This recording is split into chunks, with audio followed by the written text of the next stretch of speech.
Welcome to Mufti Muhammad Nadeem Hussaini official YouTube channel. Mufti صاحب کے channel کو سبسکرائب کریں تاکہ ہر آنے والی ویڈیو سے باخبر رہیں۔ نبی اکرم صلی اللہ علیہ وسلم نے آخری نماز جو صحابہ کو پڑھائی بجماعت کون سی تھی؟ بخاری شریف کے اندر روایت موجود ہے، ام فضل رضی اللہ تعالی عنہ سے فرماتی ہیں کہ نبی اکرم صلی اللہ علیہ وسلم نے جو جماعت کروائی ہے وہ جمعرات کا دن اور مغرب کی نماز تھی، اور اس مغرب کی نماز میں سورہ مرسلات کی قرات فرمائی ہے۔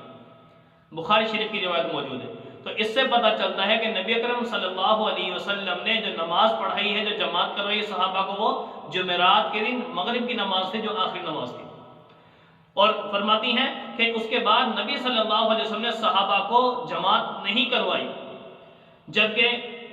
طبقات ابن سعد کے اندر یہ روایت موجود ہے کہ نبی اکرم صلی اللہ علیہ وسلم حضرت عباس اور حضرت علی رضی اللہ تعالیٰ عنہ دونوں کے کندھوں پر سہارا لے کے پیارے پیغمبر مسجد میں تشریف لائے۔ ظہر کی نماز پیارے پیغمبر نے صحابہ کو پڑھائی ہے۔ تو ظاہراً تو یہاں پر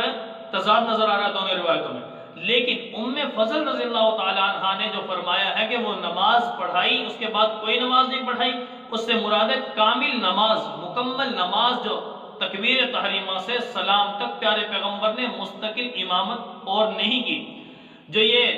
ابن سعد، طبقات ابن سعد کے اندر موجود ہے، ان کا مطلب یہ ہے کہ پیارے پیغمبر صلی اللہ علیہ وسلم جب اپنے ان صحابہ کے ذریعے سے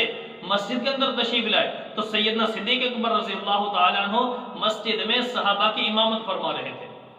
سیدنا صدیق اکبر ظہر کی نماز پڑھا رہے تھے، تو نبی اکرم صلی اللہ علیہ وسلم کو جب بیماری میں کچھ افاقہ ہوا، یہ ہفتہ یا اتوار کی بات ہے، یا تو ہفتے کی ہے یا اتوار کی ظہر کی نماز، نبی اکرم صلی اللہ علیہ وسلم نے مسجد میں آ کر نبی اکرم صلی اللہ علیہ وسلم سیدنا صدیق اکبر رضی اللہ تعالیٰ عنہ کے بائیں جانب بیٹھ گئے۔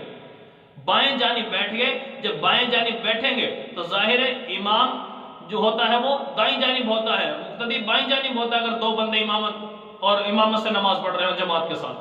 تو سیدنا صدیق اکبر رضی اللہ تعالیٰ عنہ وہیں پر کھڑے، پیارے پیغمبر کے پہلو میں کھڑے، وہ مکبر بن گئے۔ نبی اکرم صلی اللہ علیہ وسلم اپنی نماز مکمل فرما رہے تھے صحابہ کو، تو نبی اکرم صلی اللہ علیہ وسلم آہستہ آواز میں تکبیرات فرما رہے تھے، لیکن سیدنا صدیق اکبر رضی اللہ تعالیٰ عنہ انہی تکبیرات کو بآواز بلند کہہ رہے تھے۔ نماز اگرچہ نبی نہیں پڑھائی ہے، لیکن مستقل سیدنا صدیق اکبر ہی کی امامت تھی اصل یہ، جو کہ درمیان میں نبی اکرم صلی اللہ علیہ وسلم نے بقیہ نماز کو پورا کیا۔ سیدنا صدیق اکبر نبی صلی اللہ علیہ وسلم کی اتباع فرما رہے تھے اور صحابہ سیدنا صدیق اکبر کی اتباع فرما رہے تھے، لہٰذا دونوں روایتوں میں کسی قسم کا تضاد نہیں ہے۔ وہ جو ام فضل کی روایت ہے وہ اس بارے میں ہے کہ مکمل تکبیر تحریمہ سے سلام تک جو نماز کی امامت فرمائی ہے وہ مغرب کی نماز تھی جمعرات کے دن، اور یہ ہفتہ کی یا اتوار کی ظہر کی نماز ہے وہ یہ ہے کہ آپ صلی اللہ علیہ وسلم کو اللہ تعالیٰ نے کچھ صحت دی، کچھ افاقہ ہوا، بیماری میں کمی آئی، تو آپ صلی اللہ علیہ وسلم مسجد میں تشریف لائے اور صحابہ کے ساتھ پیارے پیغمبر نے نماز پڑھی ہے، بلکہ صحابہ کو پڑھائی ہے۔